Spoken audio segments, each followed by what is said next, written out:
so dirty or clean, honey?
Hello, everyone, and welcome to today's webinar, Venezuela and Nicaragua, Successfully Defeating the Monroe Doctrine.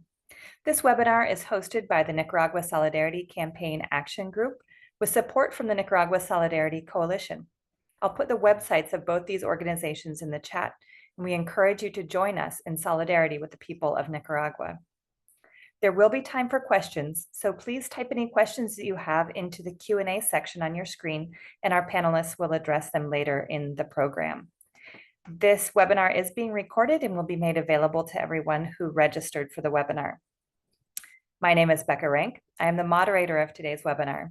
I'm originally from the US, but have been living in Nicaragua in Ciudad Sandino for more than 20 years, and I'm part of the Nicaragua Solidarity Coalition. Anyone who's been watching the mainstream news and social media on Venezuela has seen allegations of fraud in Venezuela's elections this past July 28th, with the US claiming that there is overwhelming evidence the opposition won. Today, however, you'll get to hear a very different story firsthand, one that shows how, despite 200 years of rampant US interventionism in Latin America, both Venezuela and Nicaragua can claim victory over the Monroe Doctrine. You'll hear how Venezuela celebrated verifiably clean elections on July 28th, resulting in a clear victory for Venezuela's incumbent president, Nicolás Maduro, with 51.2% of the vote, and far-right candidate Edmundo González losing with 44.2% of the vote. Our speakers today will talk about how, once it became clear that Maduro had won, a combined media and diplomatic coup was launched in coordination with organized crime and cyber attacks, replete with a massive disinformation campaign. We've seen footage of how far-right post-electoral violence has claimed the lives of members of the armed forces and injured many more, also resulting in violent attacks resulting in damage to schools, healthcare centers, food storage facilities, and media outlets, among other targets. You'll hear today how these attacks parallel the situation in Nicaragua in April of 2018, when protests began that were ostensibly against proposed reforms to the Social Security system. It quickly became obvious, however, that the protests were actually an attempt to overthrow the elected Nicaraguan government. Armed opposition groups set up hundreds of roadblocks which paralyzed the country for 3 months and became epicenters of violence, with some 270 people killed and many more injured.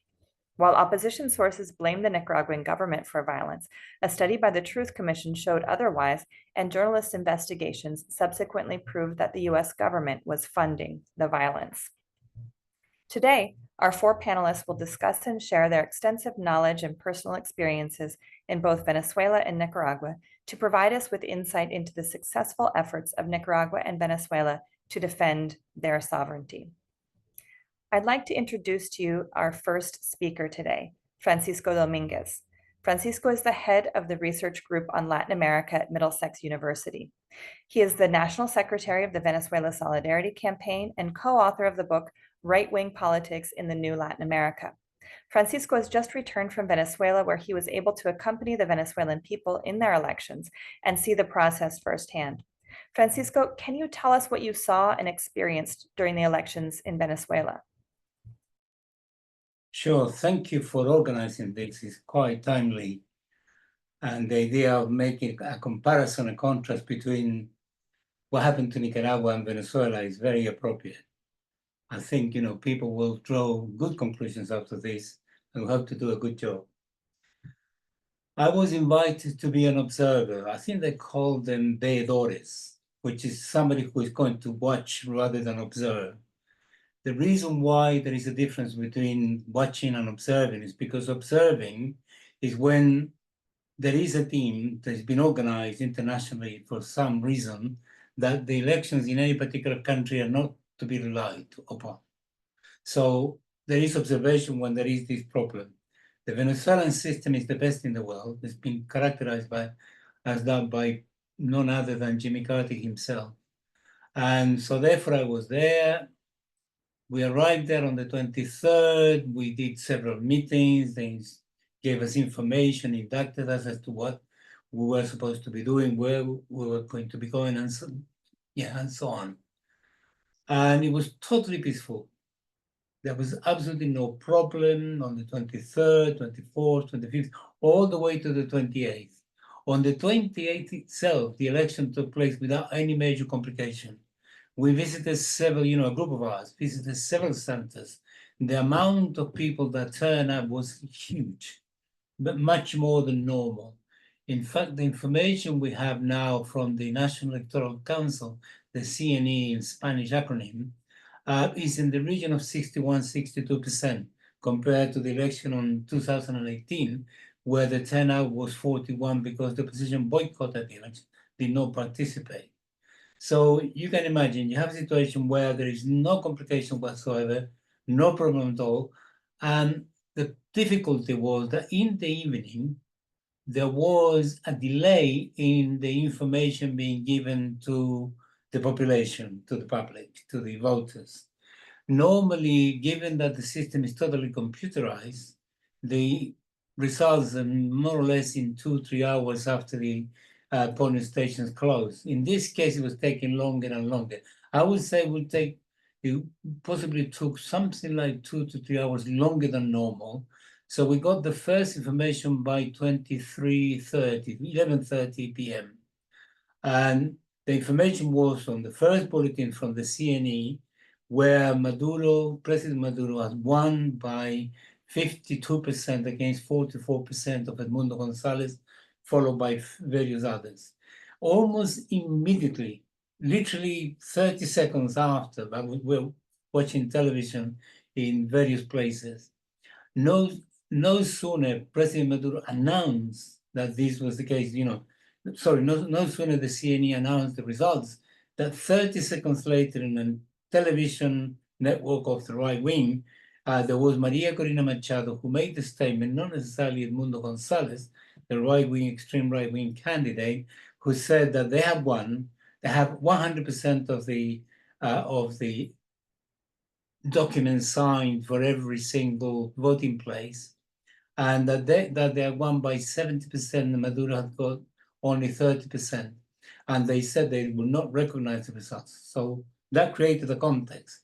Immediately on that night, before any violence, I'm not aware there was any violence on the evening, there was a huge march going to the presidential palace by, the Chavista people, with thousands and thousands and thousands of them. We saw them walking by, going towards the presidential palace to celebrate, and we saw the images on television. We were extremely happy, very relaxed, and they were dancing, shouting, screaming, when you celebrate the thing. Now, next day, there was pandemonium.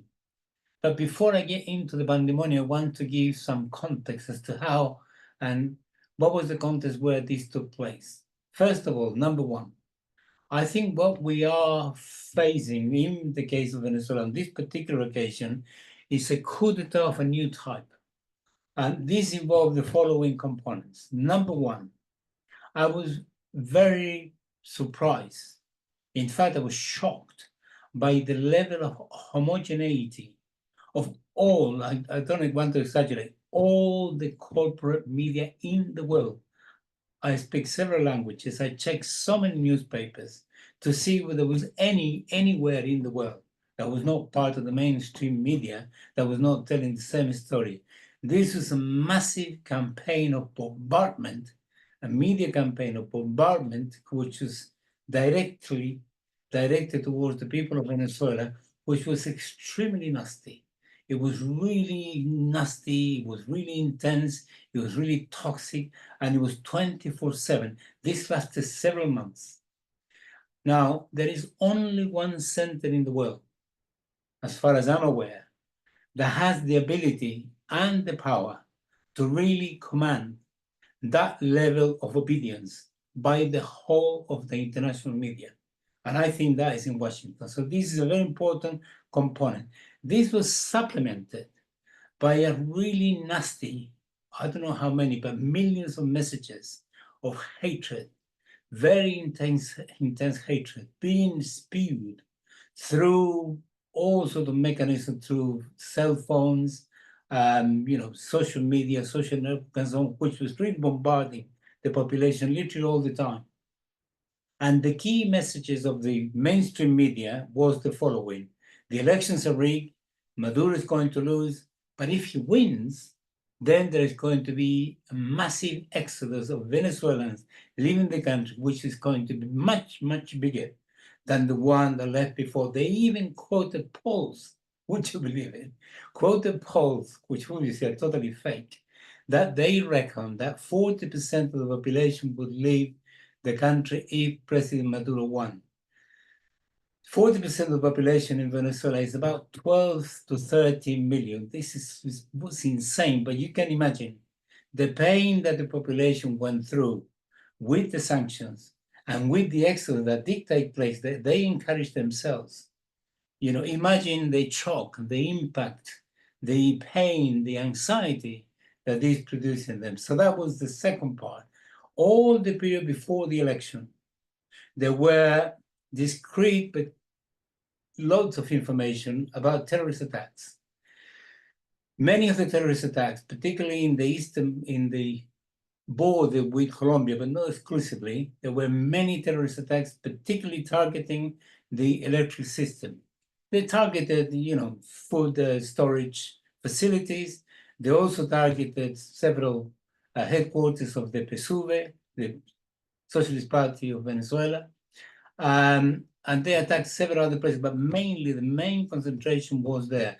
And only something like 2 days before election day, Freddy Bernal, who is the governor of the state of Táchira in the border with Colombia, showed on television the arrest of 6 individuals, 2 of them Colombian paramilitaries, 4 of them Venezuelans, who actually were intending to blow up a massive electricity facility in that state, which was going to live without electricity about between 4 to 5 states. And he showed the cylinders that they have, plus several other weaponry. And he calculated that the explosions of those cylinders, which was the intention, was equivalent to 750 kilograms of TNT. You can imagine the intention of that. So the whole basis of the whole preparation of this coup d'etat, was actually to ensure that the CNE digital system could not produce the results. Then there are plenty of information from the vice president, for the president, for several ministers, the president of the National Assembly, and a few others, members of the PSUV, saying that the CNE system, the digital system, electronic system, was subjected to massive cybernetic attack from North Macedonia. I was surprised at why Macedonia, but anyway, any other place where you cannot see the real hand behind it. And the whole idea of this, I don't have technological knowledge that good to be able to explain it better, but what it was is that the CNE system, the CNE digital system that calculates, totalizes the system as the information is coming in, has something like 15 firewalls. So the cybernetic attack intended to destroy one by one of these firewalls. So therefore, until they got to the end of it, to the core of it, which they intend to destroy. So what happened was technicians, these experts, of the CNE, were constantly trying to repair the firewall. And when you repair the firewall, it takes time, but also you have to reset the system. These were the reason for the delay. So I think to begin to draw some conclusions, I think the intention was to destroy the CNE system so that there was no results given whatsoever. In the absence of those results, given that they prepare these riots, these guarimbas, they call them in Venezuela, they intended to launch it, and this was part and parcel of the coup d'etat. The violence was terrible. I remember I was in one of the hotels, and suddenly our hotel was surrounded by about 400 thugs. And they came, you could see that they really wanted to do damage. I don't think they realized we were there. Otherwise, I think we'll be telling a different story. They surrounded the hotel, but didn't intend to come in. They saw a couple of National Guard officers there who they attacked. They brutalized them horribly. We saw all of us from our windows. And then they took one of the motorbikes of one of the National Guard officers and they set it on fire right there and then. So when we began to get the information about what was going on in many other places, it was a complete nationally, many cities that went for it. I cannot go into every detail, but they did damage to 12 universities. They tried to set on fire hospitals. They went for crashes with people and children inside. They attacked something like 3,600 members of the PSUV or people that they thought they were members of it.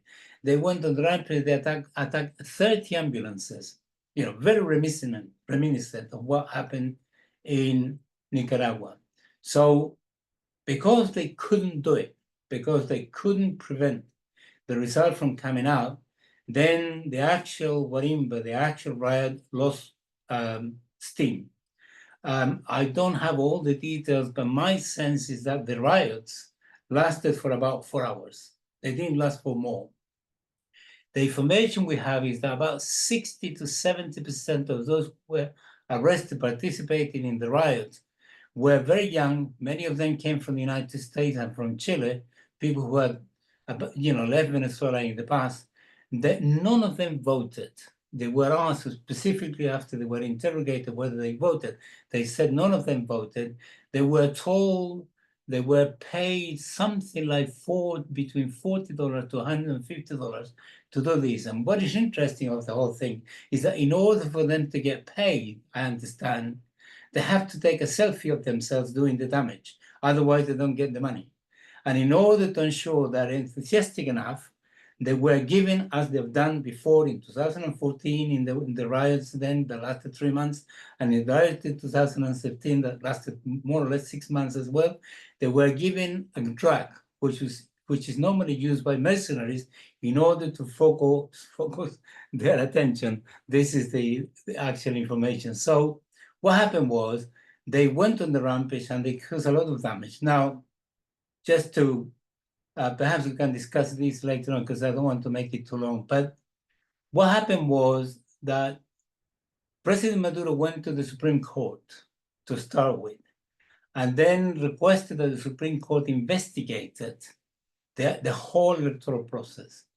And the Supreme Court was receptive of this proposal, where President Maduro and the CNE promised, and they have done it already, going to submit 100% of the documentation of all the voting places.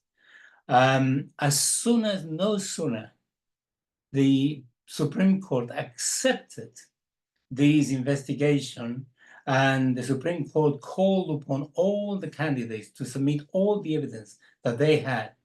No sooner this was accepted that 3 minutes later, Anthony Blinken actually declared his recognition of Edmundo Gonzalez as the elected president of Venezuela. That is to say, Blinken and the State Department, who were behind the coup d'etat, tried to stop this very smart initiative, which was legal, totally constitutional, by President Maduro.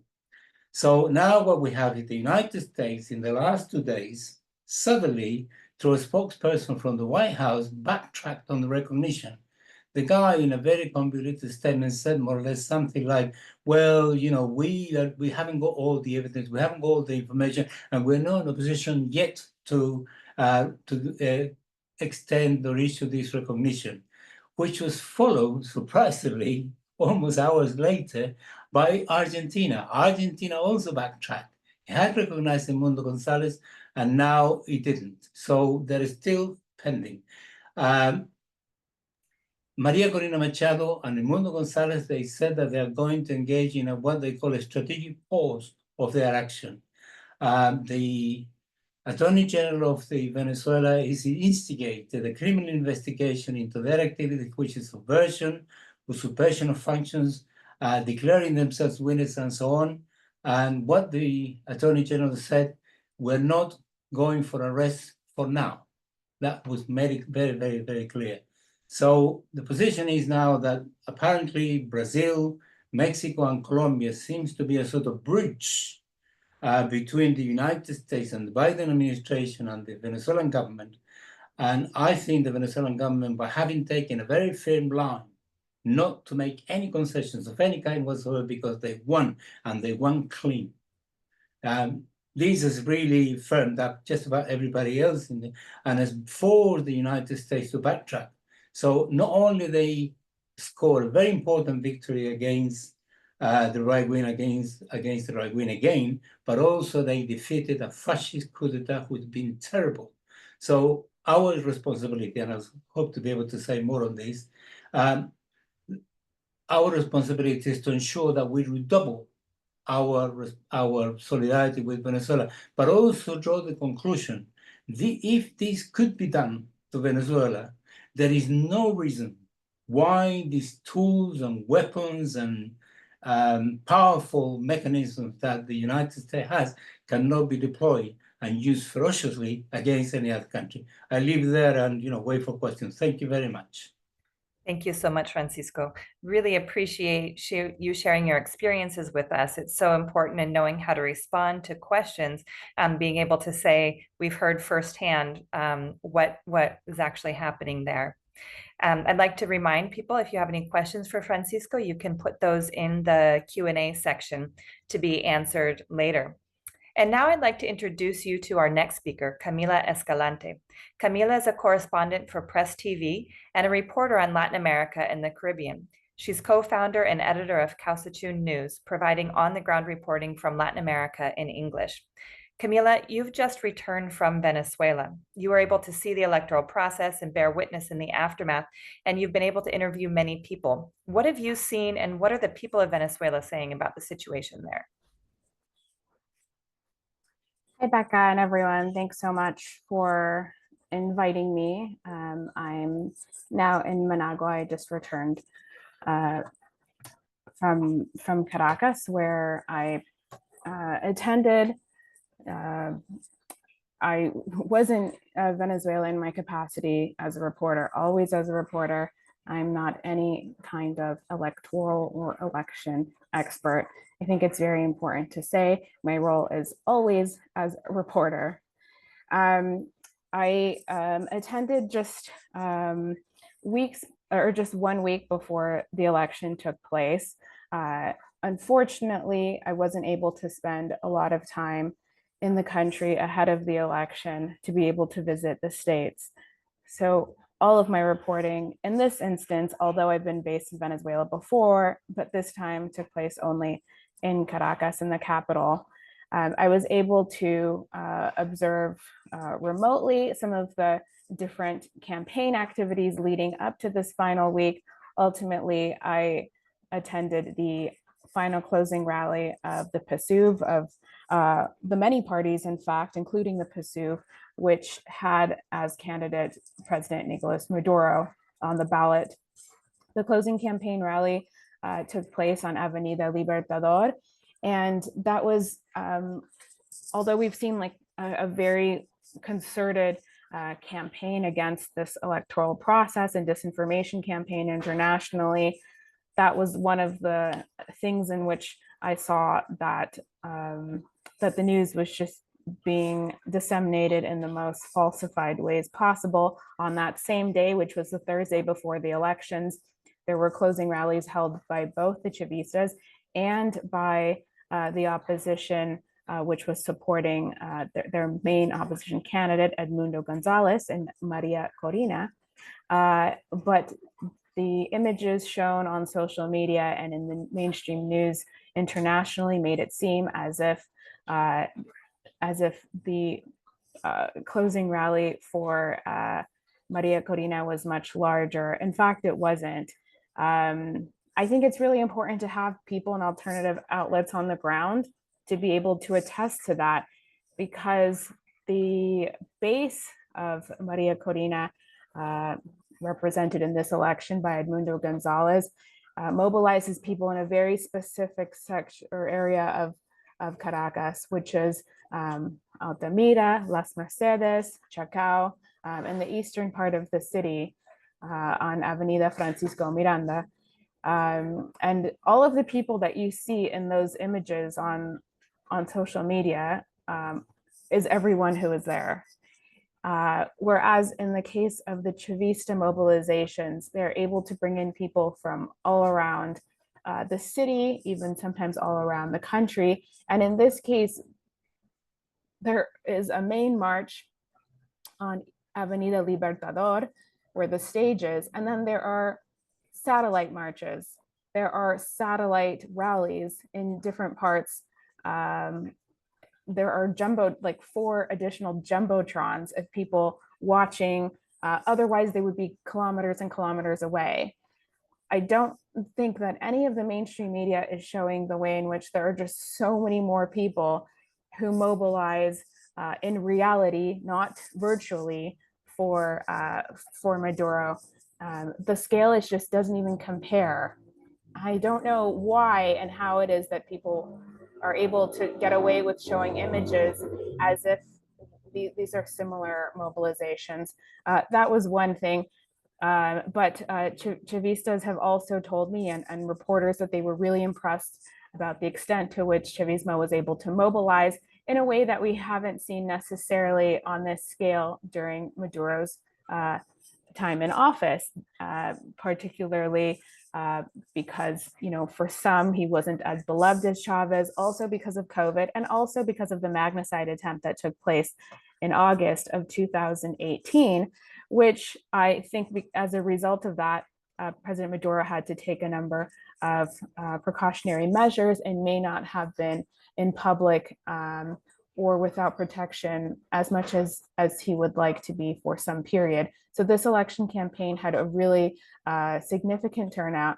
I spoke to people, I interviewed people, not only at rallies, but also just out in public, asking them why they support, in this case, President Maduro. They said that they would never support any candidate that went to Washington asking for sanctions, asking for more hardship on the Venezuelan people. They recognize that Maria Corina is a media personality and celebrity and multimillionaire in Miami, in a different country. A lot of the personalities of the opposition have not only gone to wish death and suffering upon their people to Washington and Europe and all the European capitals and Bogota, and they've been living abroad, but they're also doing quite well on the exterior. They haven't bothered being in their country throughout this time. And a lot of their family and their children live in the United States or abroad. And they're, they simply want a different model and a different life. And this is the reason why, a lot of people who may not feel as strongly as they may have before in this election, one way or another, had told me that they would not, under any circumstances, be supporting an opposition who is going out and asking for additional sanctions. People do recognize that it's the unilateral coercive measures that have been so impactful on the economy of Venezuela, on the homes and families of people, and that is why we saw the shortages and the different economic problems we saw in recent years, which now, of course, the economy is in a much better place. I'm going to try to zoom through everything because I know we have a lot to cover. I want to just discuss some of the violence that I saw firsthand. On election night, I was at the Miraflores Palace, and I was there with the March of Chavistas and all the people who came to celebrate the victory of President Nicolas Maduro. And we heard him speak, and then we had to leave, and I had to await a bus thereby. The security had removed us from the premises following that big celebration. It was 2 o'clock in the morning, and I was standing by an apartment block with some other people waiting for a bus. And from that moment at 2 o'clock in the morning following the elections and the announcement by the CNE, we had glass bottles thrown at us down. We were on the ground, but from an apartment block of people of the opposition who recognized that there were people walking around in Chavista shirts, walking around with their different flags of their political parties. And so they were throwing glass bottles for something like an hour while I was standing there, including when I was doing a live report. And, obviously they would have to have quite good aim to hit somebody, but actually in 2017, I know someone whose family member was killed by a glass bottle in that same way. There were also instances of the guarimbas holding those what we call tranques in Nicaragua, or bloqueos in other countries, but it's really just roadblocks where they're burning tires, where they're burning branches and all sorts of other things, also throwing rocks at cars that are trying to pass. And they were able to successfully block some people who were trying to exit the country and go to the airport at that time.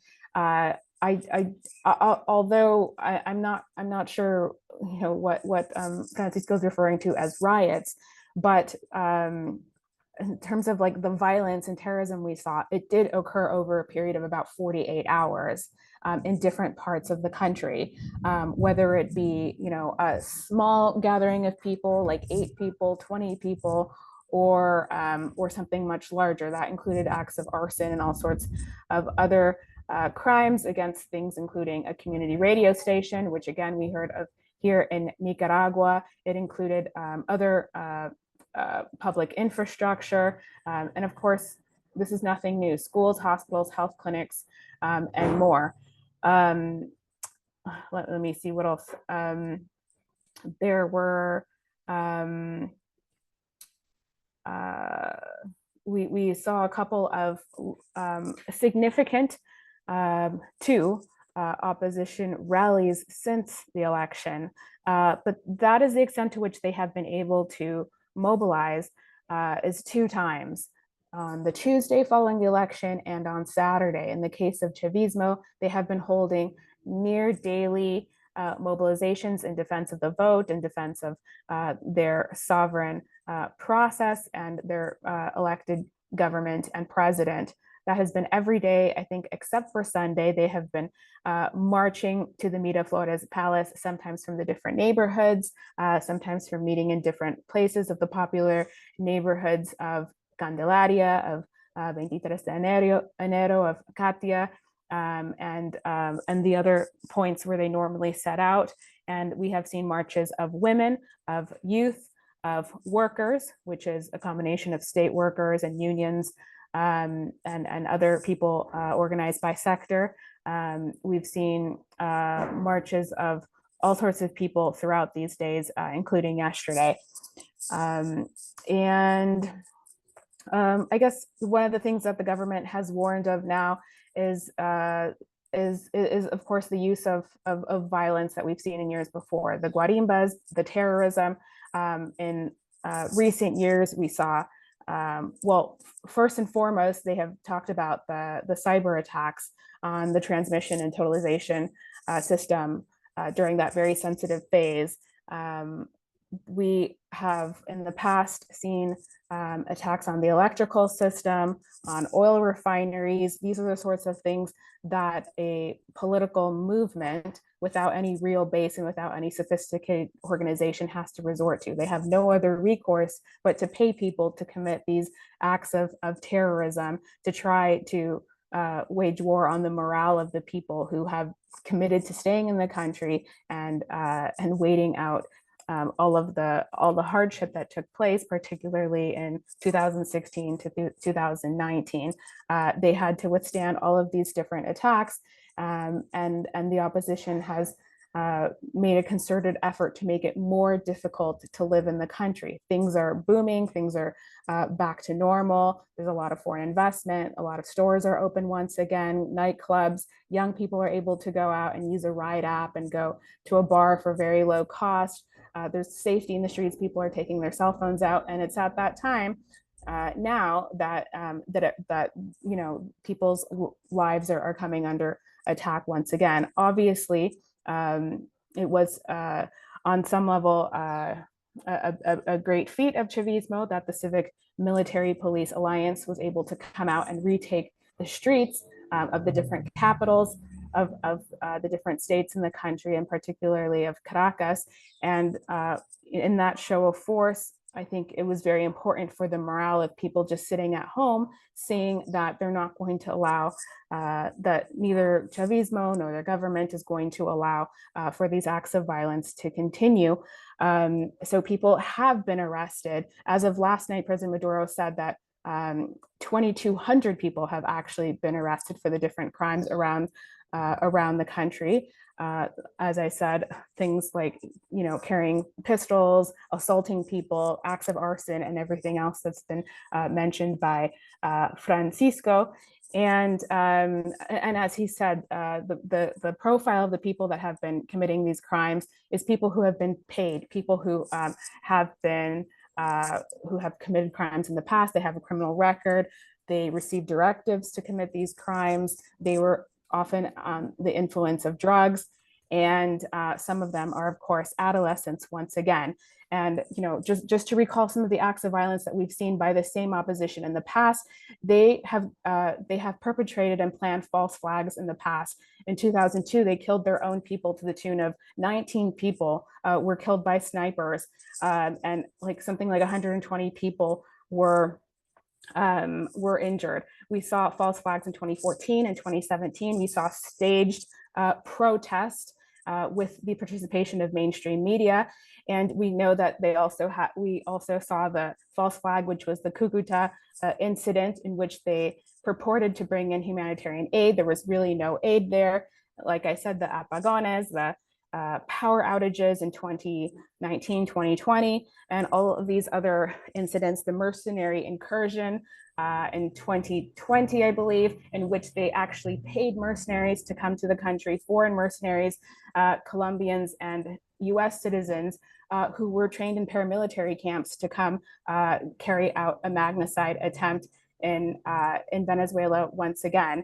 And so, this is the sort of thing we're looking at. On the one hand, there is some sort of, to some extent, we can celebrate that those, what I'm calling 48 hours of instability has come to an end, and that there have been arrests and that people will be prosecuted. But at the same time, we know that when they have no other recourse and they have no real base, that there's a potential that we're going to see more violence. We have to remember that the US is no longer, in recent years, working directly on the ground. They're not carrying out foreign invasions and military attacks and using drones and bombings and things like that. They're using proxies, and they're outsourcing their wars usually to private military companies or through NGOs and through subcontracted armed groups. And that's what we're seeing right now. And so they do have other ways of perpetrating violence in our countries, and the guarimbas is just one of many.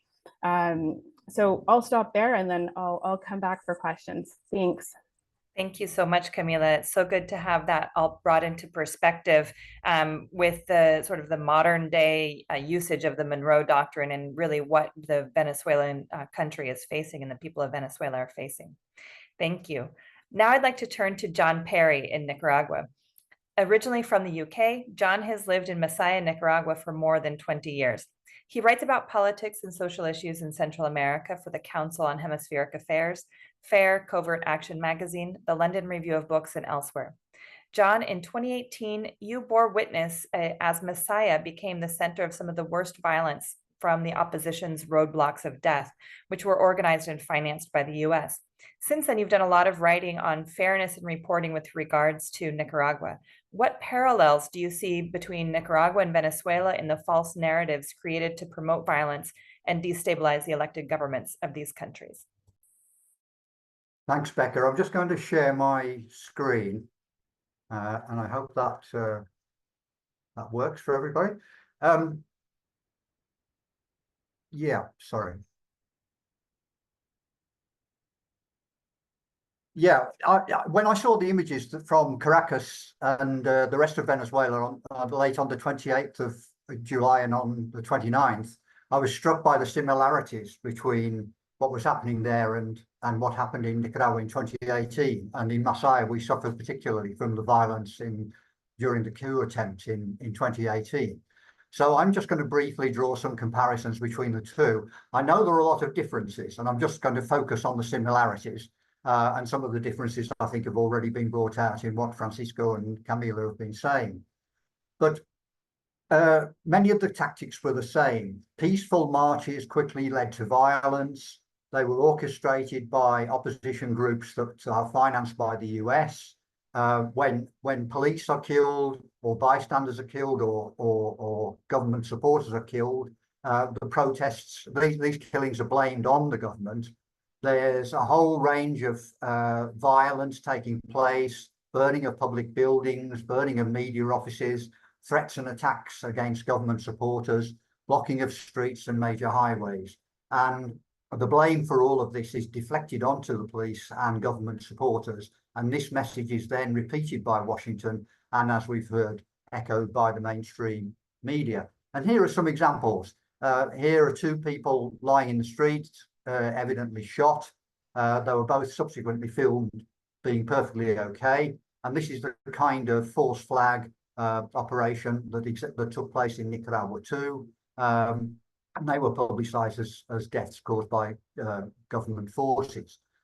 Even more exaggerated images came out. This was one taken from a Netflix film where opposition supporters were allegedly being tortured by the government.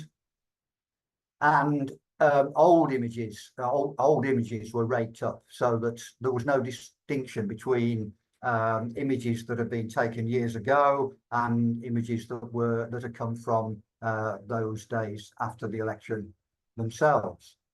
In Nicaragua, something very similar happened. The violence in Nicaragua began on April the 18th, 2018. There were no deaths that day, but already social media were announcing deaths. So there were false deaths being announced, just the same way as happened in Venezuela. There were particular details about these deaths. So in Venezuela, you had tweets like the one on the left-hand side saying there'd been 3 deaths already when no deaths had actually occurred. On the right in Nicaragua, you have an image of a guy who supposedly was killed by the police, but actually died from normal causes 2 weeks earlier. And these deaths in Nicaragua have been continuously celebrated since then. So the local mainstream media, La Prensa, had a sort of celebratory or commemorative edition 3 years later, in which it showed pictures of people killed in April 2018. And some of these pictures are actually of people who weren't killed at all in 2018, that may even be still alive or died from different causes.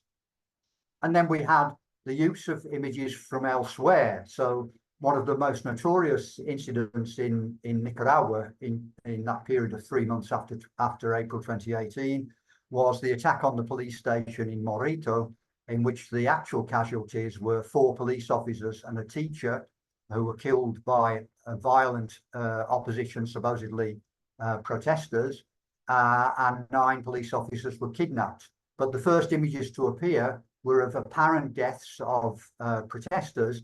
In fact, this image came from the coup attempt, or the successful coup in Honduras in 2009. The image had nothing at all to do with Nicaragua, but it was published in what was then a local newspaper, El Nuevo Diario, and repeated elsewhere.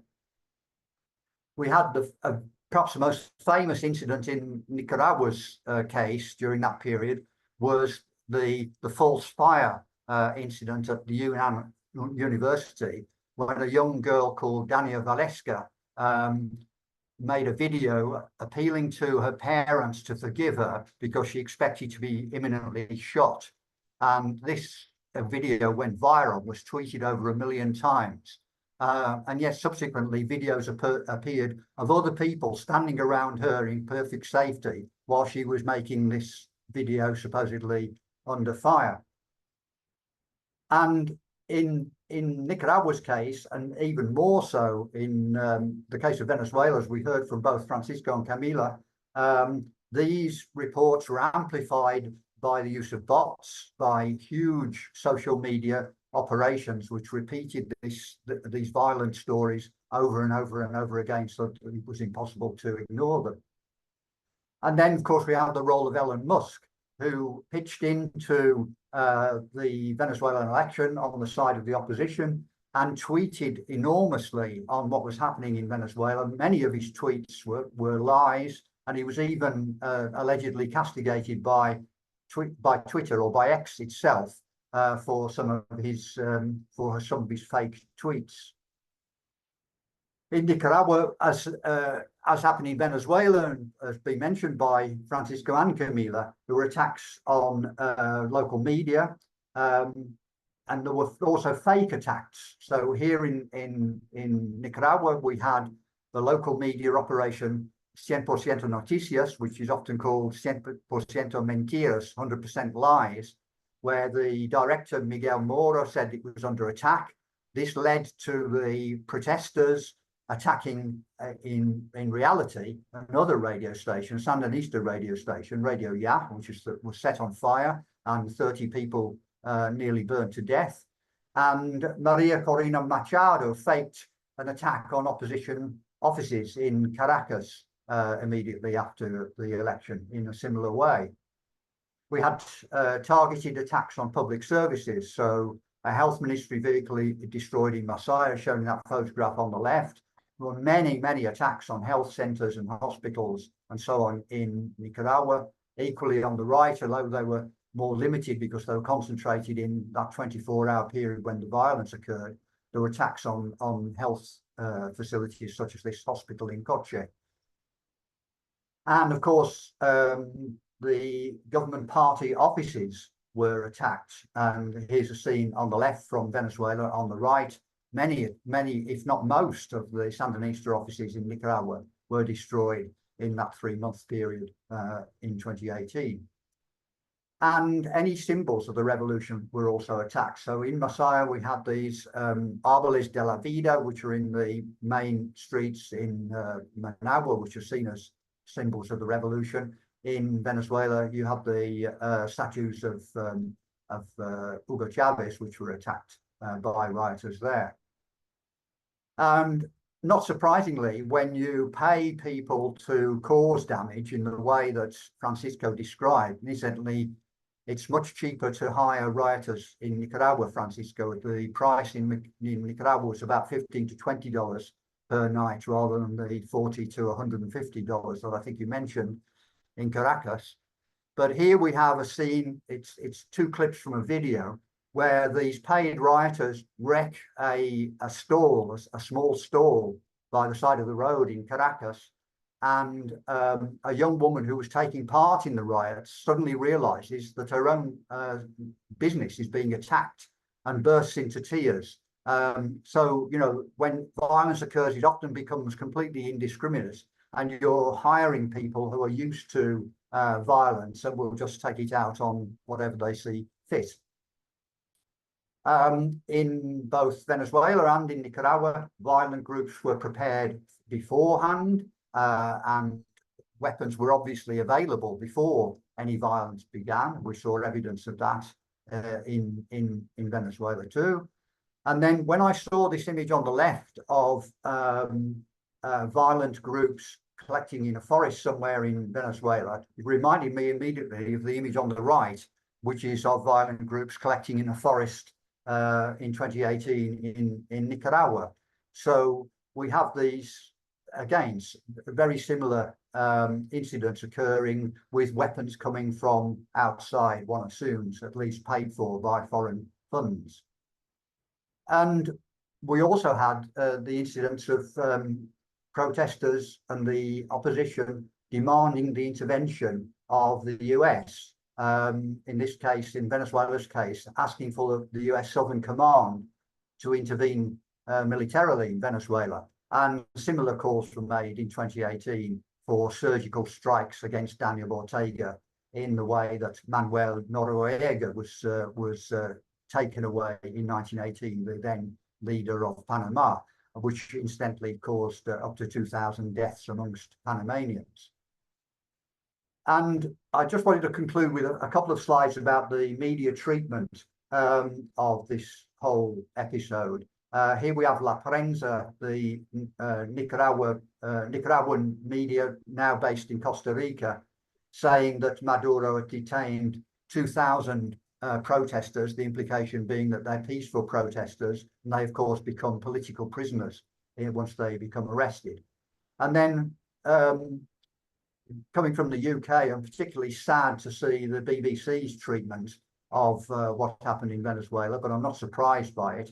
And this is an analysis, I think it's by Alan MacLeod, of some of the headlines in a BBC story. So the BBC said that choreographed celebrations in Venezuela took place as Maduro claims he won, and the language is obviously particularly important. It goes on in the story to talk about Nicolas Maduro controlling the electoral authorities, that the pro government protests happen in a carefully curated way.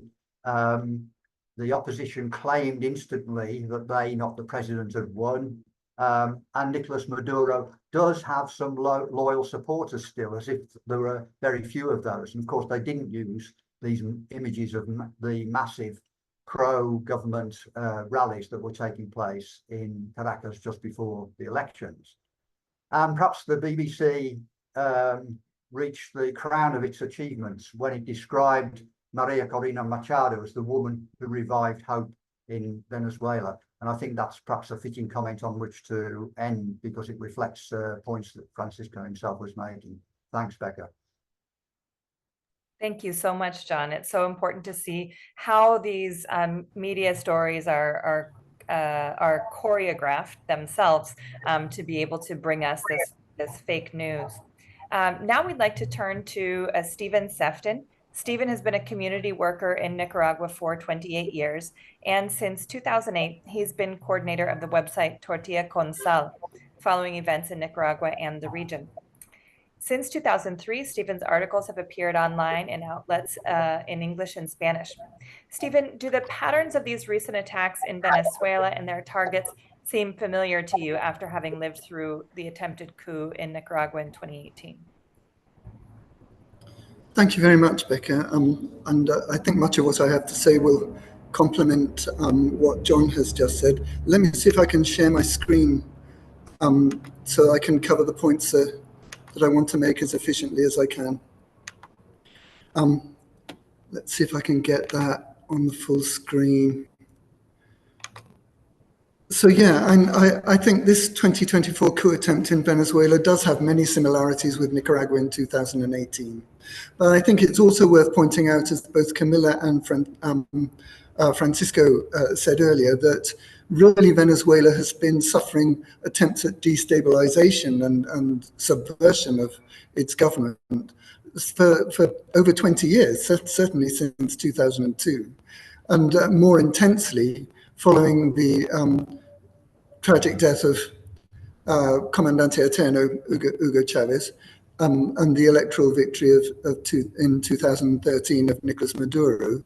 And I think the United States saw its chance to try and intensify its attacks against the Bolivarian Revolution. And they've been continuing ever since then. And they caught up with Nicaragua in 2018.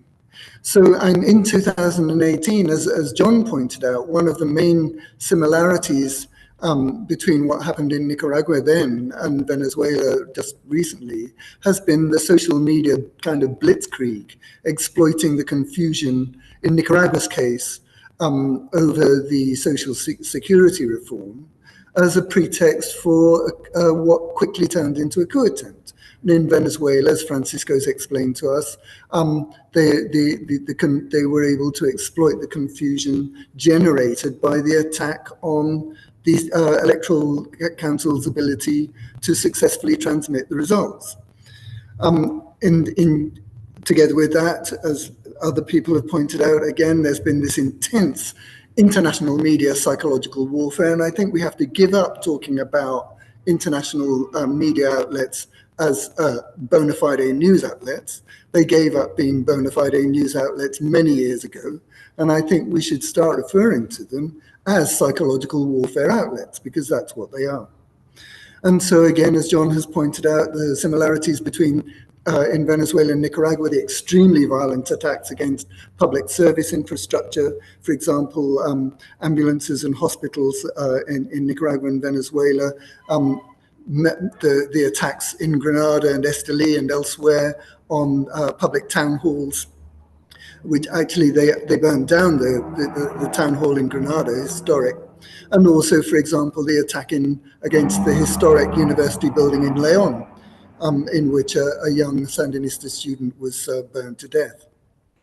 And so all of this, the psychological warfare, the media blitzkrieg, the violent attacks are designed to terrorize the general population and create a climate of fear in which the opposition are able to impose their agenda, their political agenda. And also, as John pointed out, this effort at terrorization includes violent attacks on both local party activists and on pro-government media, especially in Nicaragua, the radio stations. I think there were a total of 3 radio stations that were burnt down, including Radio Sandino and Nueva Radio Ya. And of course, in Nueva Radio Ya, as John pointed out, 30 radio workers were still in the building when it was set on fire. So another similarity, ultimately, as Camilla and Francisco pointed out, has been the triumph of the unity between the civic authorities, the army and the police. With some differences, perhaps, because the army in Nicaragua was not deployed to try and address the violence. They were deployed to protect essential infrastructure like electricity substations, water pumping stations, and so on. Whereas in Venezuela, the army took an active role in confronting the extremely violent attacks by opposition golpista protesters. And some differences. And in Nicaragua, the role of the Catholic Church was absolutely key because it was the only social force that was able, apart from the FSLN, which has ever had the capacity to mobilize hundreds of thousands of people. And they did that in what were genuinely peaceful demonstrations. For example, here in Esteli, there was a very large demonstration on the Friday, the 20th of April, but that was infiltrated by extremely violent, what you might call shock troops. And that was a pattern that was repeated throughout Nicaragua. Peaceful demonstrations, largely consisting of people mobilized by the Catholic Church, that were then infiltrated by violent golpista shock elements. And that was especially important on the big march, for example, on Mother's Day. There were 2 rival marches on Mother's Day on May 30th, 2018. And the political role of the Catholic Church was to confuse both the general population and the government, because the government initially invited the Catholic Church to broker a national dialogue. So both the government and the general population initially wrongly assumed that the Catholic Church would act in good faith. And that's I think it's important to understand that, because the United States, when they're working out their plan of attack in these coup attempts, they're very, very careful about mobilizing the different social elements in a given society that they think will be the most effective. And they were very clever in mobilizing the Catholic Church in Nicaragua in 2018, though ultimately without success. And in Venezuela, luckily, the authorities didn't have to act with that constraint. So then another difference is that in 2018 in Nicaragua, many public servants betrayed the government. For example, very high-profile cases like the Supreme Court Judge Rafael Solis, and I've forgotten her name now, but a very high-level functionary in the central bank. They were very high-profile people who denounced the government, and that happened at various levels throughout the government, the central government and local government personnel. And this betrayal by these people could, again, serve to create confusion and doubt among the population. And by contrast, in Venezuela, the Venezuelan authorities had already purged traitors, high-level traitors like the former Attorney General Luis Ortega and high-level officials in the PDVSA oil company, for example.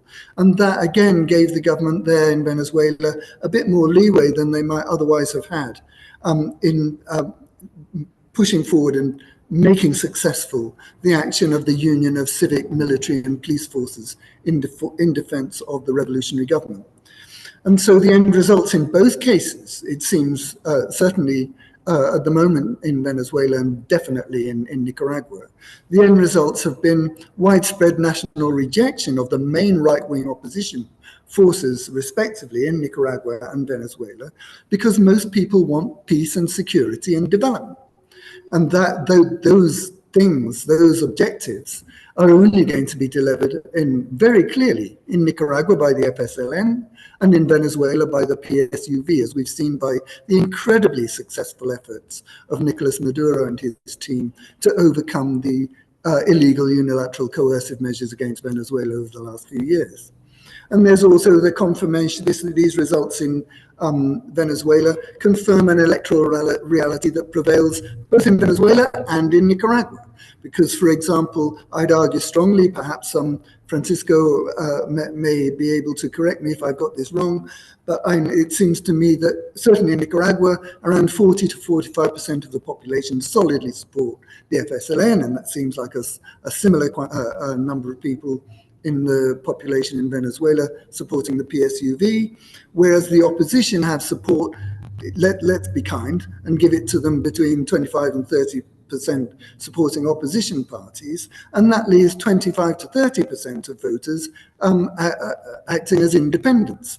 And both in Nicaragua and in Venezuela, it seems to me, most of the independents tend to support the policies of the FSLN government in Nicaragua and the PSUV government of Nicolas Maduro in Venezuela, because they very clearly benefit the impoverished majority of which those independents mostly are a part. And this has been the electoral pattern in Venezuela and Nicaragua since 2011. And certainly it seems to me it's been the electoral pattern in Venezuela too since 2013. Now, the United States and the European Union are impotent against that electoral reality. And that's why they sought to change it in Venezuela, certainly since at least 2013, because they know the opposition can't win elections in a free and fair way. And that's certainly been the case here in Nicaragua. And one of the things that I think Venezuela, certainly in Nicaragua, and the measures taken by the government subsequent to 2018, various bits of legislation that were implemented by the Nicaraguan government, prevented what happened in Venezuela now in 2024 happening to us here in 2021. Because they were able to arrest the people that were trying to destabilize and subvert the electoral process in 2021. And those people ended up being stuck on a plane and sent back to where they belong in the United States. Perhaps Venezuela will do the same. Anyway, and that's my summary of how things look from my point of view, and I hope that's been useful to people. Thank you so much, Stephen. We appreciate your comments and putting all of this into context. Now we have a few minutes for question and answers. So we'll go to some of the questions that have been put in the Q&A section. First of all, for Francisco, there's a question in particular about the Venezuelan elections. Do they use a large groups of volunteers to help with the elections? Because there were lines, it seems like took a while for people to vote with that process. Do they have, like in Nicaragua, the same system where they use a lot of volunteers to help move voters through? And perhaps you can just describe if the role of the watchers or the accompaniers who came internationally, if they're not doing the observing, then what is the role that they play? Yeah, if that's okay, I think I'll give some more details of the system as well as the observer, because the media is so insidious that we need to really go through details of this. The role of the observers or veedores or watchers or accompagners, there are several categories, and we have different protocols. And that's quite important. For example, the accompagners can make political statements, when they meet, when they go around the place. And if they want to see polling stations, they can. Whereas people like myself, a veedor, we couldn't make any statement. We were totally impartial in that sense, whatever we had in our head.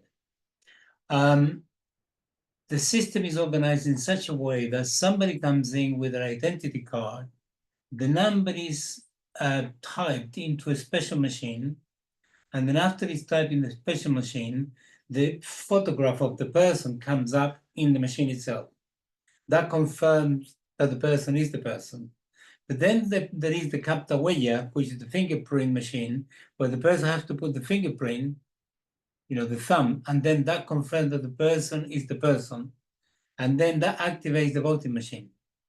The person goes to behind the sort of very simple thing covered. The person makes a choice with the finger. It's a touch screen. And then the screen produces their preference, and then they ask them to confirm that that is their option. When they say yes, the vote goes in electronically, and then a receipt is produced by the machine, which is getting by the voter, and they confirm in a printed version that they voted for what they really voted. Then this goes into a box. The person continues to go to another couple of officers that actually have a list, which is in paper, and they find the name of the person on the basis of their identity card. They have to sign that and have to put the fingerprint on that. That is the end of it. That is to say, it is impossible, literally impossible, to substitute somebody. That's number one. So we observe the process, we ask the people and so on. Number two, all the parties are entitled to have witnesses present in every single voting place, absolutely all of them. And there were over 30,000 of them. At the end of the process, at 6 o'clock or round about there, if there is nobody in the queue, then the machine electronically produces the result. This is tallied with what is in the box. Once that is the case, then everybody, including the witnesses, signed an acta, which is the document that has a QR. So the confirmation of that goes electronically into the National Electoral Council, and a copy of that with the QR is given to every single party representative, who they send this to their own centers of totalization. So if every single body has every single acta, I don't know how many there are, but it's thousands and thousands and thousands of them. And nobody knows exactly what is going to happen at the end, because it is one single place, and every single place has something like 400 to 900 to 1,200 persons who actually vote. And not everybody votes in that election. So it is literally impossible. So my point, the first point I want to make is this. If Maria Corina Machado and Edmundo Gonzalez claim they had 100% of the actors, there is no reason why they couldn't submit them, and they're hiding. And it is totally clear that they don't. Because if you won by that margin, which is nearly 40% on top of what Maduro is supposed to have got, then there is no reason for that to deny, to sort of hide away, to play games, to play cat and mouse, saying they're not there and so on.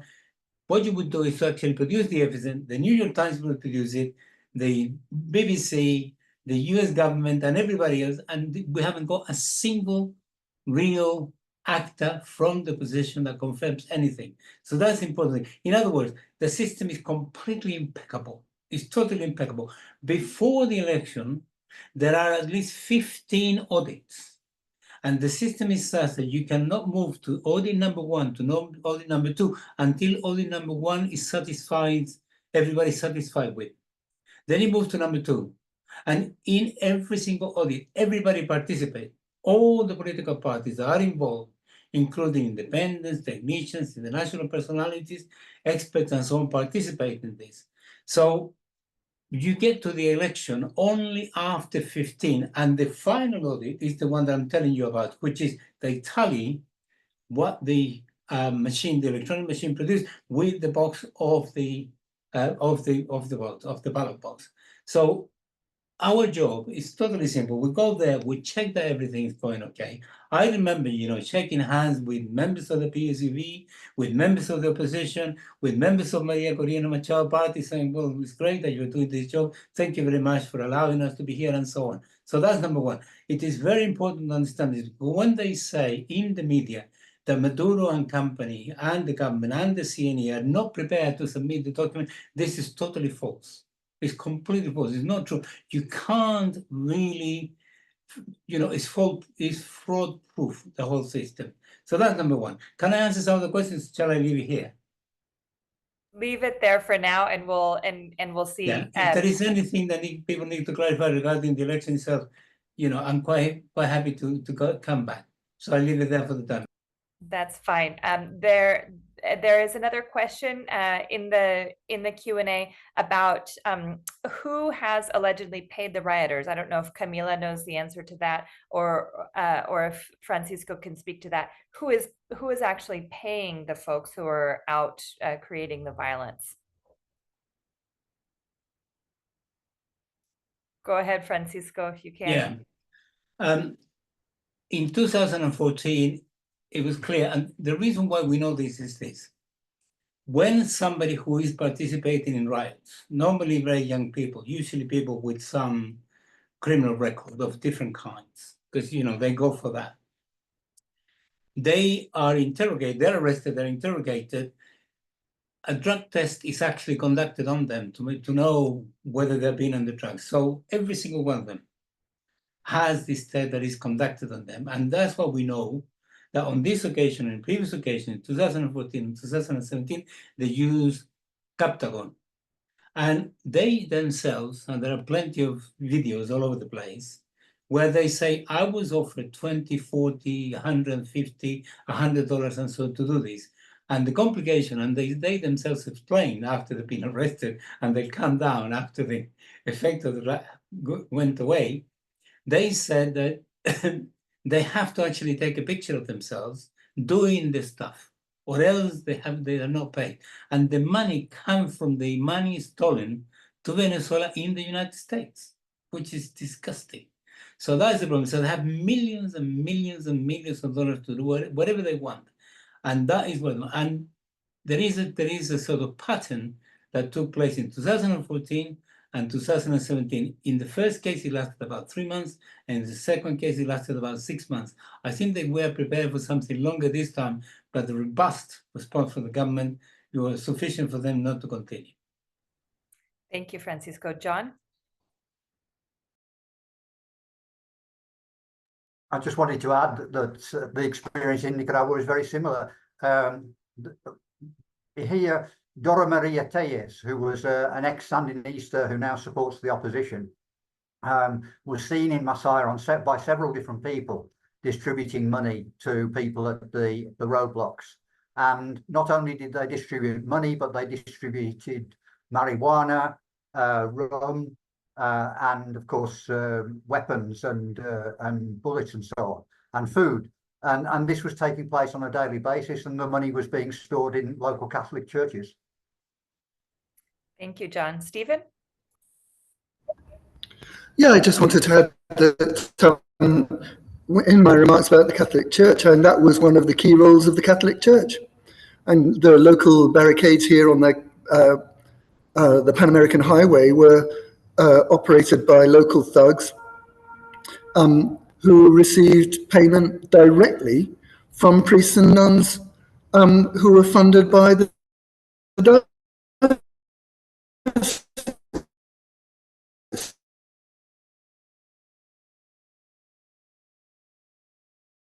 He's frozen. We're losing Stephen. We're losing Stephen's internet. At this point, we just want to give one final question to all of our panelists, and we'll go around and everyone will get a chance to answer briefly. The question is, how do you regard the success with which Venezuela and Nicaragua have defended their sovereignty and defeated repeated U.S. interventions? And there's one other question that hasn't been answered, which it has to do with the position of the Catholic Church hierarchy in Venezuela. If anyone can speak to that at the same time, that would be wonderful. So we'll start with you, Francisco, brief response, and then we'll go around. Can you repeat the first question? I didn't get that. Sure. It is, how do you regard the success with which Venezuela and Nicaragua have been able to defend their sovereignty and against repeated interventions from the U.S.? Well, I think it's extraordinary. I think the response of the FSLN and the Sandinista people has been very robust. so robust that actually sometimes it creates problems in solidarity work because people over here think it's too robust. But I think it's exactly the right thing to do, because a little country which is so small but is so proud and is so fantastic that it's sort of changed, the perception of Latin America, certainly in 1979, and it's been brutalized, waged war against, 50,000, 80,000 people have been assassinated, and so on and so forth. They deserve to defend themselves with everything they have. So, I take my hat off of the Sandinista people of the Venezuela, of the Nicaraguan people for their ability to defend themselves. And if you look at, I don't have the time, I'll just give the headline. If you look at the economic successes of such a poor country in terms of being able to cater for their own population, it's just incredibly amazing. It's even, as we say in London, it's even better, much, much better. So it's fantastic in every possible sense. Now, in terms of Venezuela, I think it's sort of perhaps interesting in the following sense. The amount of sanctions that were inflicted on Venezuela has been 930. It's huge. I mean, there was a moment when a country which depended almost totally from the oil revenues lost 99% of that. That is to say, there was one point in 2015-14 when they were receiving, say, the equivalent of $100, and then 2 years later they were receiving $1.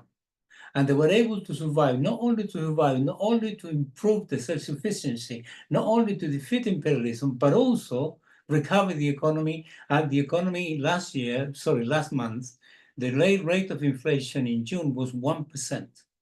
And this year, the economy of Venezuela is down to grow by something between 5 to 8%. To be able to recover that much, and then under those conditions, even though there's been a significant economic recovery, still is possible for the Chavistas, to defeat imperialism, to defeat this coup d'etat, is an indication of their quality as political leadership, which I think it matters. So that's one aspect. And in terms of the success of US imperialism, I think it still is successful to some degree because we are disunited in Latin America. We need regional integration fast. The sooner the better, because the more together we are, as there was one moment during the first pink tide. No, it was not perfect, but it was much better. If we are together, then it's much more difficult for the United States to actually go for us.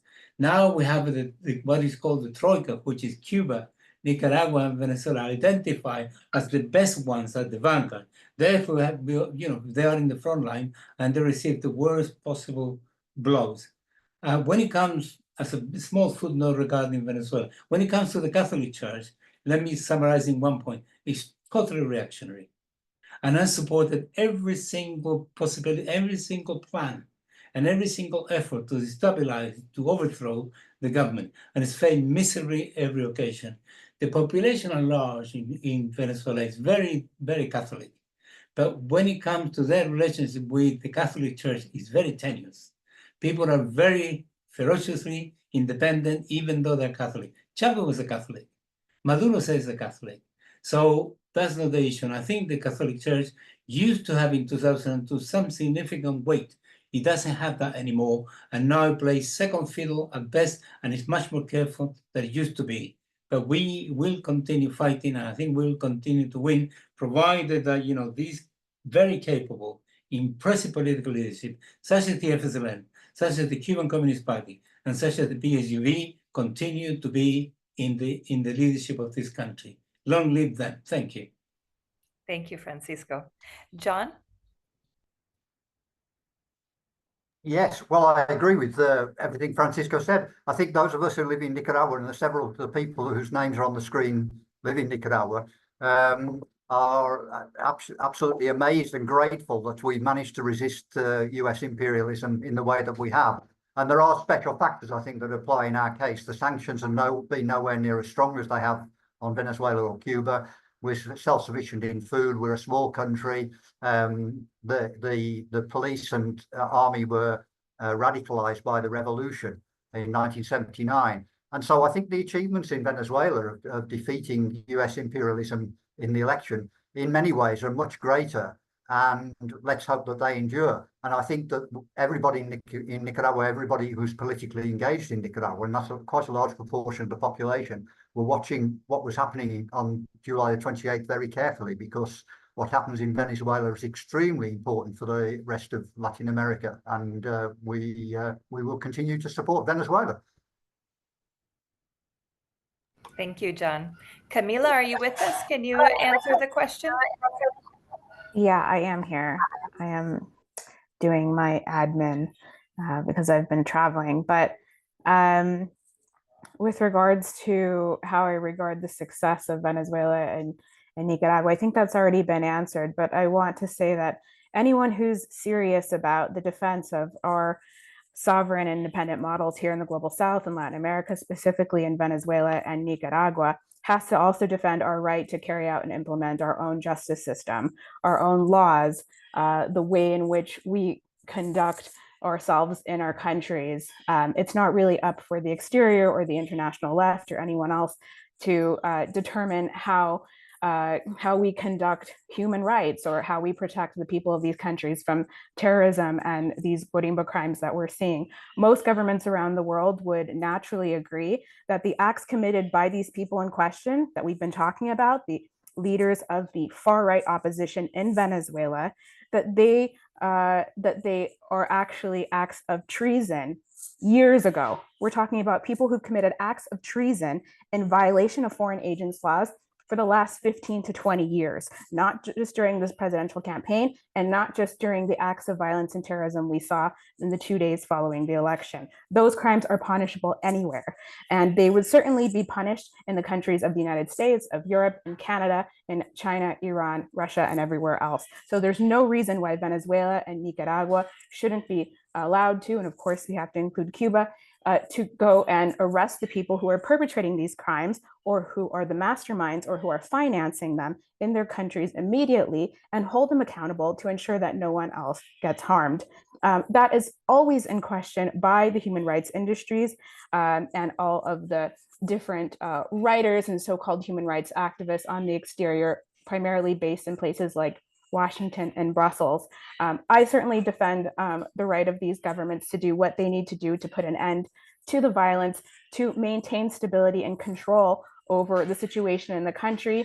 And we know that that will require the deployment of the security forces, both the police, in the case of Venezuela, the National Bolivarian Guard, and to carry out those arrests. And even in the face of this huge and heavy propaganda campaign in the mainstream international media, we know that it's absolutely necessary to make sure that the violence and instability comes to a quick end.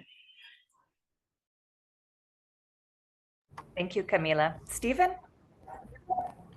Yeah, my take is I look at it more perhaps from a geopolitical point of view, and I agree absolutely with everything that Francisco and John and Camila have said in terms of the national reality of Nicaragua and Venezuela and Cuba too, and the fact that they've been able to triumph over the Monroe Doctrine and force the United States into a position where they're obviously absolutely desperate, is very, very important. And I think that's a tremendous example and a great encouragement.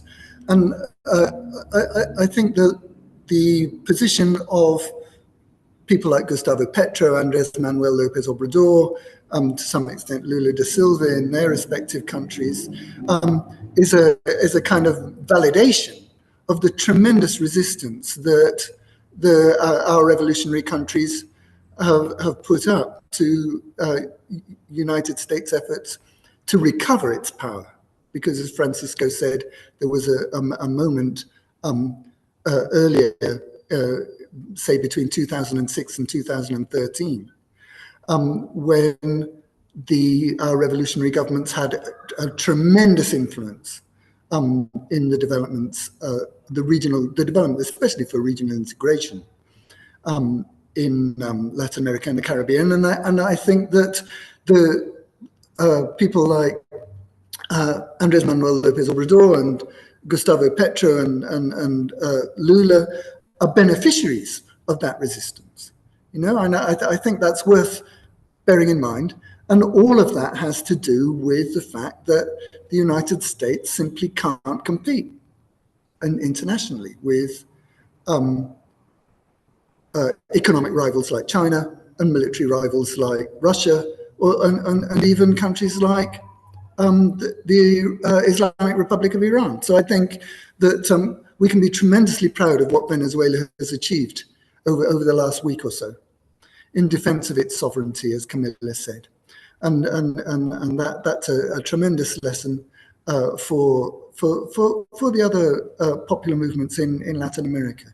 And I think although things may look not great in terms of the regional perspective at the moment, with so many right-wing governments, fascist governments in Ecuador, in Peru, in Argentina, for example, and fascist-like government in Chile, for example, things might not look great. But I think what Venezuela has done over the last few days, combined with what Cuba has done over the last 60 years, what Nicaragua has been able to do since 2007, are an absolute bulwark preventing the United States from having it all its own way in Latin America and the Caribbean. Thank you, Stephen. I'd like to thank all of our panelists for sharing your insights with us today. It's been inspiring to see real examples of how these two countries have thwarted and continue to thwart destabilization attempts organized and financed by the United States. Our hearts are with the victorious people of Venezuela and Nicaragua. Thank you so much, everyone.